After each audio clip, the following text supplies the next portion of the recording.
내가 좋은 주식을 많이 사서 오르는 주식을 많이 사면 수익률이 높아질 거라고 잘못 생각하시는데 개인 투자자분들 대부분은 그렇지 않습니다. 개인 투자자분들의 수익률은 상승에 의해서 결정되기보다는 하락을 얼마나 많이 맞는가에 의해서 결정이 됩니다. 즉 많이 떨어진 종목이 많으면 수익률은 떨어지고요. 많이 떨어진 종목이 없는 사람일수록 평균 수익률이 높아지는 겁니다.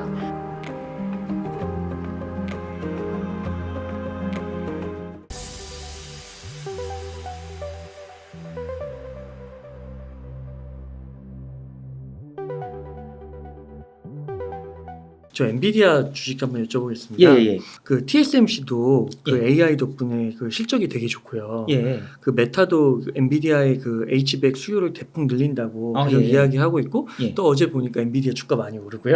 예. 그래서 엔비디아 고평가 여부에 대해서 네. 좀 어떻게 생각하세요? 아시다시피 여기 지금 커피 한 잔이 10,000원인데 이거 고평가인가요? 저평가인가요? 참 말하기 어려운 것 같아요. 그게 사람마다 다르지 않습니까? 그렇죠. 이 커피가 만약에 우리 자판기 커피다라면 완벽하게 고평가겠지만 이게 저기 지금 차 타고 1시간 거리에 있는 관광지 멋진 곳에 있는 멋진 카페에서 그쵸. 10,000원이다라고 하면 내가 여기까지 왔는데 10,000원쯤은 라고 생각할 수 있지 않습니까? 그쵸. 그래서 가격은 워낙 주관적이기 때문에 함부로 말씀드리기 어렵고요.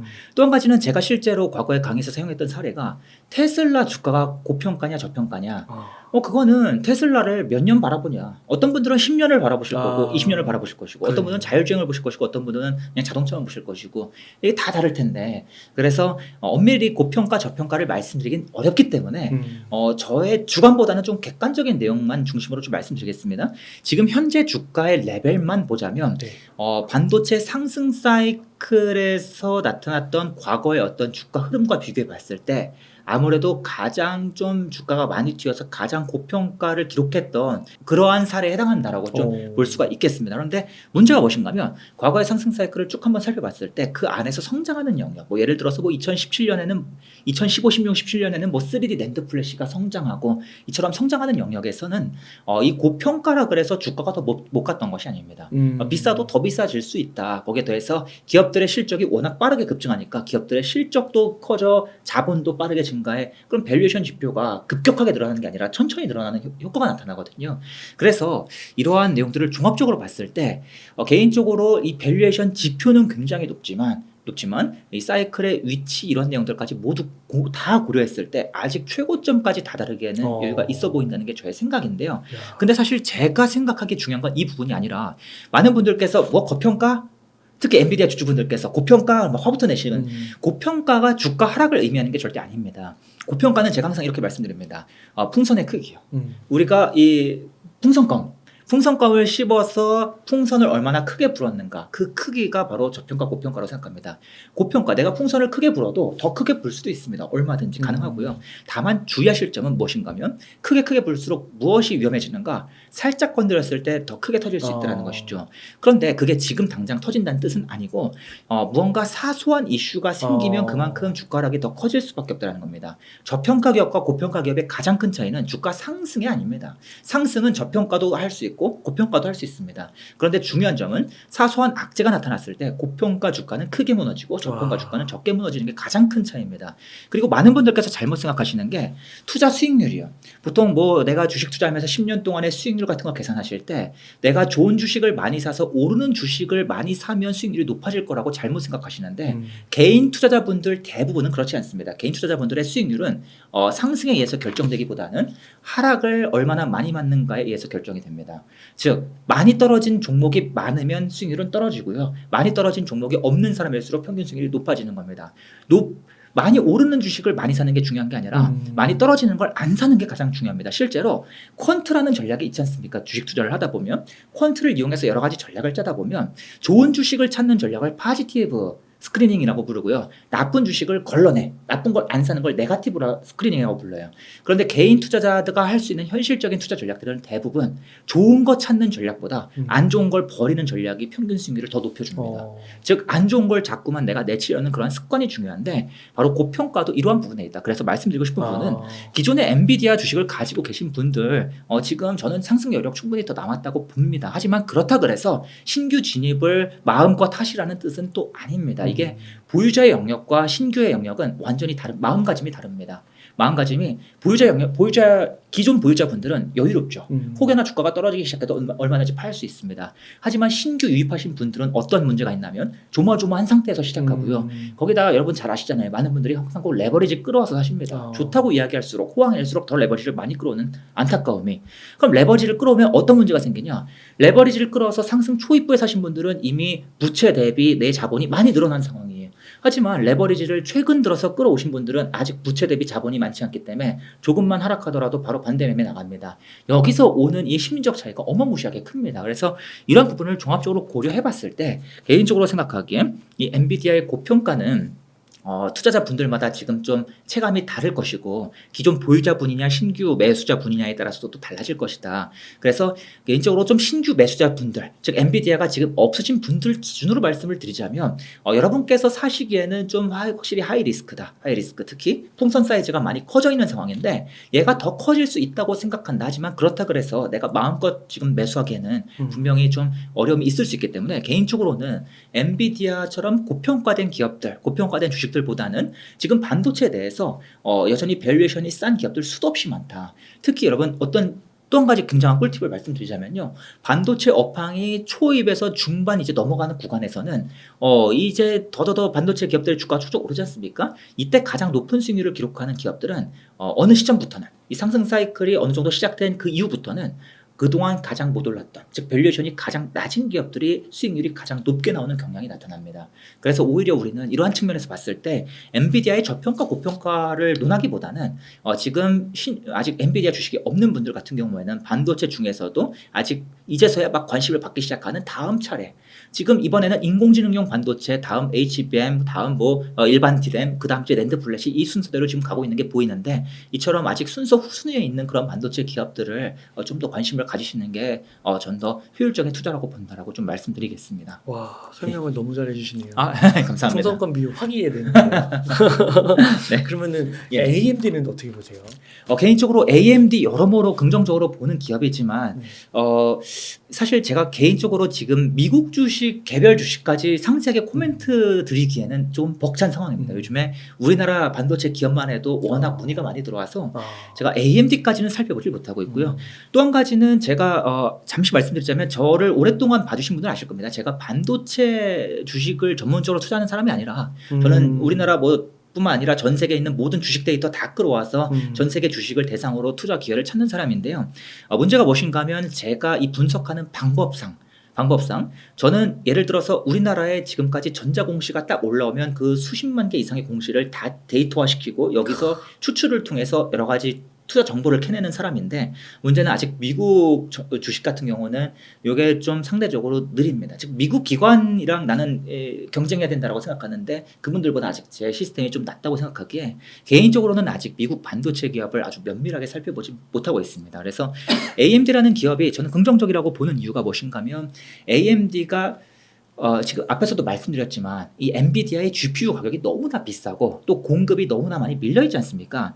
그래서 이 엔비디아의 대안을 찾는 그러한 수요가 조금씩 늘어나고 있다. 엔비디아의 강점이 너무 명확하기 때문에 바로 AMD라는 대안으로 갈 수는 없습니다만 여력이 안 되는 기업들이 분명히 전 세계 서버 기업들, 특히 인공지능 서버 기업들이 정말 많습니다. 일부는 우리 한번 AMD도 트라이 해볼까? AMD가 무조건 AMD 제품을 무조건 쓸 수 있는 것은 아니지만 한번 트라이 해볼까? 이러한 시도가 일부 나타나고 있거든요. 그런 관점에서 지금 계속해서 엔비디아 대항마 제품을 출시하는 점은 긍정적이고 과거에 인텔과 AMD의 이 경쟁 시대, 1980년대 시대 모습과 좀 비슷한 부분이 있기 때문에 긍정적인 면도 있다라고 좀 그 정도로 말씀드릴 수 있겠습니다. 네. 예.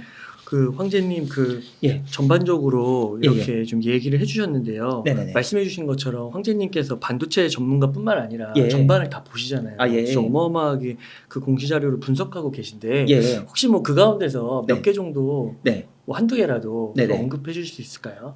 뭘 좋게 보시는지. 뭘 좋게 보는지요? 섹터라든지 일단 아마 이 말씀을 드리면 좀 더 지금 이제 1분기 실적 발표 시작했지 않습니까? 삼성전자가 신호탄을 쏘아 올렸습니다. 1분기는 재미있는 특징이 있습니다. 어떤 특징이 있냐면 보통 이제 1분기는 어떻냐? 혹시 대표님 그 새해 계획 많이 세우셨습니까? 작년에? 새해 계획. 특히 언제 많이 세우십니까? 몇 월에 세우세요? 12월에 마지막 주 크리스마스 끝나고 이제 막 세우시지 않습니까? 계획이 보통 언제 가장 많이 실천됩니까? 새해 초 헬스장 등록하신 분들 지금 안 가시는 분들 많이 계실 겁니다. 근데 새해 초에 막 계획 세우다가 막 계획 실행하다가 점점점 빠지지 않습니까? 맞아요. 이 증권사 리포트도 똑같습니다.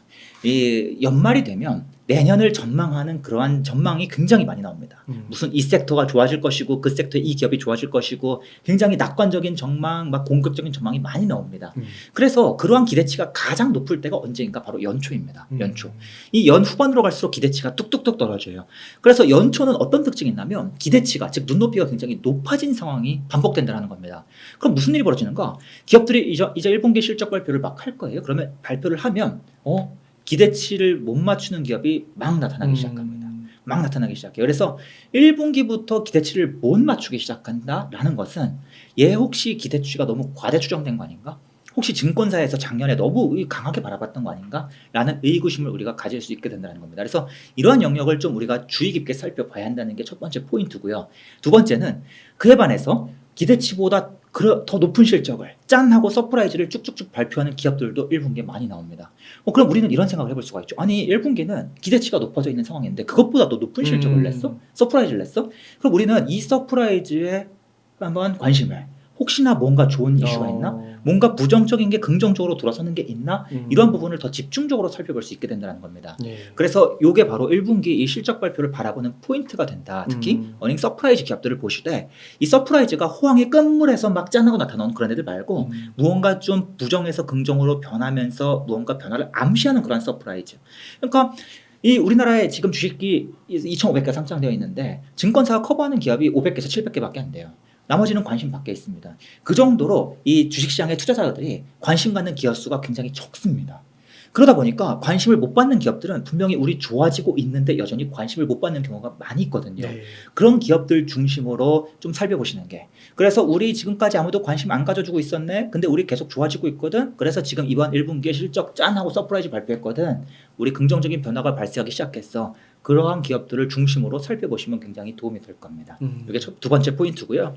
또 한 가지만 말씀드리자면 1분기 실적 발표가 굉장히 재밌는 게 만약에 이번 1분기 실적 발표 때 어닝 서프라이즈 막 짠하고 서프라이즈 기업들이 많이 나오면 과거의 이 데이터 상으로 올해 하반기까지 주식시장이 좋을 가능성이 매우 높습니다. 그에 반해서 쇼크 기업들이 많이 나오면 굉장히 부진할 가능성이 거의 매우 높습니다. 그래서 제가 1분기 끝날 즈음 해서 서프라이즈 쇼크 기업들 수까지도 제가 모두 정리해서 블로그 텔레그램에 공유 드리겠습니다. 그래서 이러한 내용들까지 함께 살펴보시면 좀 내가 올해는 약간 주식을 좀 짧게 가져갈까? 아니면 보석으로 가져갈까? 이런 전략도 가능하니까요. 이런 내용 함께 살펴보시면 좋을 것 같습니다. 방산 이런 것도 보세요? 개인적으로 방산은 좀 제가 관심 갖기 시작했을 때는 좀 늦다고 생각해서 관심을 갖지 않고 있습니다. 예. 바이오 이런 거. 바이오가 이제 저는 바이오 산업을 계속해서 한번 공부의 관점으로 바이오 산업은 개인 투자자분들께서 공부를 하시는데 2년 정도 걸릴 겁니다. 그래서 한 지금쯤부터 공부를 시작하시면 2년 뒤쯤에 투자 기회가 나올 수도 있고요. 아니면 공부하시는 중간에 투자 기회가 나올 수도 있고요. 라고 작년 언젠가부터 말씀을 드렸던 것 같아요.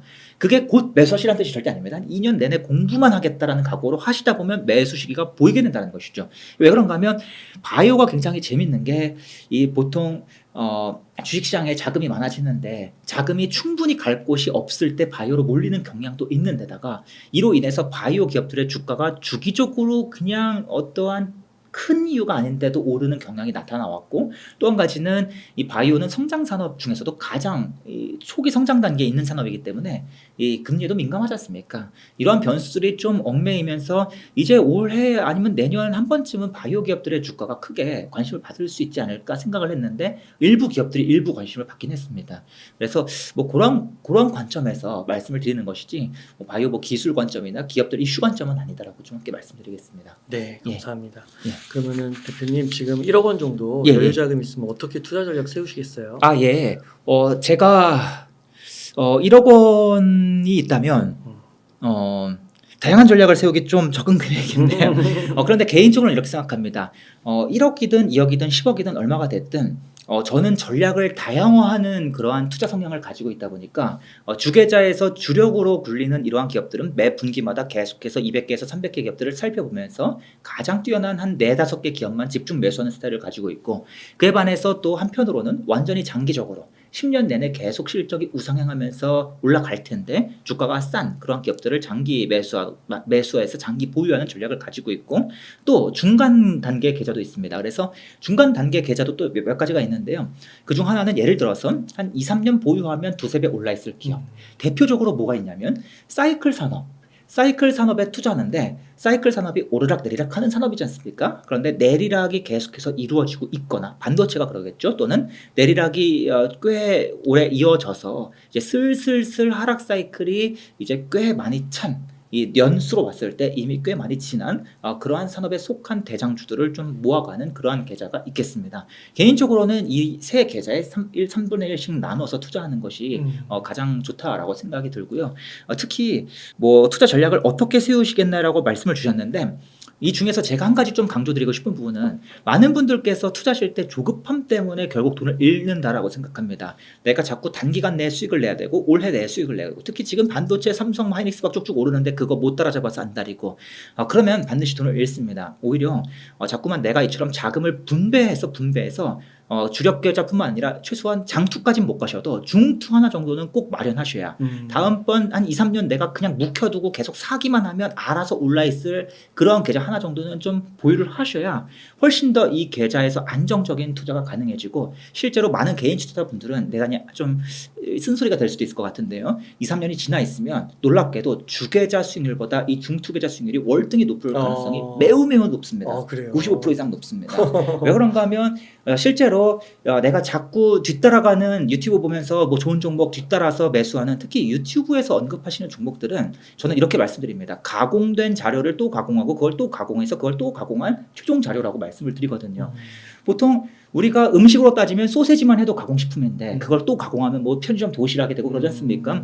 그 정도다. 그래서 보통은 이러한 유튜브 영상 뒤늦게 보시고 막 따라서 나도 막 조급해서 사시고 이 과정에서 손실이 분명 커질 수밖에 없는데 사실 수학적으로도 이러한 투자가 가장 수익률이 낮게 나옵니다. 손실로 나오죠. 근데 이 중투 계좌에서는 내가 말 그대로 오를 녀석들 딱 집어두고 계속 모으기만 하기 때문에 그것도 특히 하락 계속해서 안 좋아진 녀석들 다음번 좋아질 걸 기대하고 모으기 때문에 아무래도 이쪽 성과가 더 크게 나타나는 특징이 있고 그렇군요. 개인적으로는 항상 말씀드리길 정말 많은 개인 투자자분들께서 여러 가지 투자 성향을 가지실 수 있지만 제가 지금까지 봐왔던 제가 뭐 개인 투자자분들 한두 분 본 게 아니라 뭐 기관계 대표님들 뭐 증권사 계신 임원분들부터 시작해서 뭐 전국에 있는 슈퍼개미 분들 그다음에 전업 투자자분들 정말 많이 봐왔지 않습니까? 그분들과 함께 많은 일도 해왔고 그런데 제가 보기에는 개인 투자자분들께서 현실적으로 가장 높은 수익을 낼 수 있는 그러한 투자 전략은 그 이현 투자자문의 박성진 대표님께서 항상 말씀하시는 내가 한 두세 배 정도 묵혀두면 두세 배 오를 주식을 그냥 계속해서 사두어라.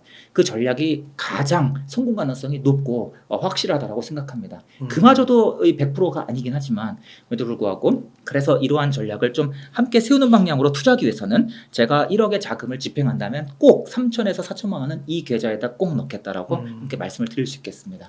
그러면 이 정도 중투 계좌는 투자 자금 규모가 한 3분의 1 그래서 절반 정도까지도 차지할 수 있는 거네요. 그거는 뭐 투자자 분들마다 자유롭게 하실 수 있죠. 저는 아무래도 계좌 수가 많고 또 법인도 운영하다 보니까 더 나뉘긴 하는데요.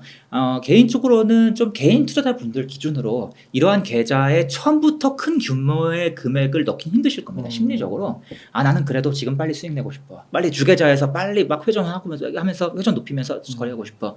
근데 그래서 마음이 안 가서 그렇지 사실 가장 이상적인 건 50% 정도 채우시는 게 좋을 것 같고 그런데 보통 이제 이조차 힘들어하시기 때문에 한 20에서 30%만이라도 채우셔라. 그럼 뭐가 좋냐면 20% 30% 정도의 이 포트폴리오에서 나중에 나올 기대 수익도 좋겠지만 실제로 이 계좌에서 2년 3년 지나면서 큰 성과가 나오는 걸 보시게 되면 이게 굉장히 뛰어난 내가 이 머리로 굴리는 것보다 묵히는 게 엉덩이가 더 좋구나라는 걸 깨달으시는 경우가 많습니다. 그러면 그것도 대형주 같은 그러니까 규모가 좀 큰 기업일 확률이 높은 건가요? 그거는 이제 중투 계좌를 굴려가시는 그 경험이 쌓이시면 달라질 겁니다. 초반에는 아무래도 사이클을 나타내는 주식 중에 대형주가 유리할 수 있겠지만 개인적으로는 이렇게 생각합니다. 예를 들면 반도체 내에서도 디램이라는 녀석이 있고 뭐 낸드가 있고 여러 가지가 있지 않습니까? 그러면 저는 반도체 산업의 이 하락 사이클에서 이 상승 사이클로 돌아서는 구간에서 여러 가지 종류의 반도체가 있는데 그 반도체마다 관심을 받는 순서가 다릅니다. 이번 사이클은 HBM이 가장 먼저, 즉 인공지능이 가장 먼저, 그 다음에 레거시 디램, 그 다음에 낸드 플래시 순으로 갔단 말이죠. 그러면 저는 이 HBM 같은 녀석들이 확 뜨는 그 시기에 저는 다음번은 누가 될까? 디램, 낸드 플래시? 그럼 낸드 플래시 주식을 한번 사보고 갈까? 얘도 이제 한 1년 뒤부터 관심 받을 것 같은데 바로 이러한 전략을 펼치게 되면 낸드 플래시에 집중된 사업 구조를 가진 기업들은 규모가 작은 기업들이 많거든요. 그러면 당연히 작은 기업들도 얼마든지 투자 대상이 될 수가 있습니다. 그래서 앞에서 오늘 뭐 준비한 내용 중 하나가 있었던 것 같은데 아마 말씀 못 드렸던 것 같은데 앞에서 말씀드렸죠. 비싼 주식에 관심 갖기보다는 싼 주식에 관심 갖는 것이 또 좋을 수도 있다고 말씀을 드렸는데 특히 그중 하나가 낸드 플래시 관련주 대표적으로 우리나라 기업 몇 가지가 있는데 대표적인 기업 중에 장비 기업 중에 뭐 테스 같은 기업도 있습니다. 이러한 기업들을 사모으면 낸드 사이클이 이제 본격적으로 디램을 따라서 오게 될 때 그때 함께 튀어 오르면서 2년 정도 보유하면 2배쯤 올라야 되는 수익이 가능하다. 그렇게 말씀을 드릴 수 있겠습니다. 네. 대표님 오늘도 이렇게 알찬 지식들 많이 나눠주셔서 감사의 말씀드립니다. 예. 끝으로 그럼 저희 운달체방 시청자분들을 위한 한 말씀 부탁드리겠습니다. 시청해 주시느라 대단히 감사합니다. 제가 워낙 말이 많고 좀 빠른 스타일이라 특히 거북하셨을 수도 있을 텐데 그럼에도 끝까지 들어주셔서 감사드리고요. 아시다시피 이 반도체라는 이 산업도 굉장히 빠르게 변하고 기술도 빠르게 변하지만 이 업황이 점점 초중반 후반으로 갈수록 더 빠르게 변하는 우리가 이슈를 더 자주 챙기고 또 부정적인 이슈까지 계속해서 챙겨야 하는 그러한 특징을 가지고 있습니다. 그런데 지금부터는 특히 그러한 구간으로 점점 들어갔기 때문에 지금부터는 서서히 좀 긍정적인 이슈만 보지 마시고 부정적인 이슈도 뭐가 나타날 수도 있을까 한 번쯤 고민을 하시면서 투자하시면 더 좋을 것 같고요. 그런 내용들을 제가 또 블로그랑 텔레그램에도 공유 드리겠으니까 진짜 돈 받는 거 아니거든요. 무료이니까 얼마든지 오셔서 또 정보 받아가시면서 도움 받아가시면 좋을 것 같습니다. 다음에 또 출연하게 되면 그때는 더 재밌는 이야기로 말씀드리겠습니다. 오늘 지루한 이야기 끝까지 들어주셔서 감사합니다. 감사합니다. 이렇게 해서 우황재 대표님을 모시고 이야기를 나눠봤습니다. 긴 시간 동안 유익한 인사이트 많이 나눠주셔서 감사의 말씀드립니다. 오늘 고생 많으셨습니다. 감사합니다.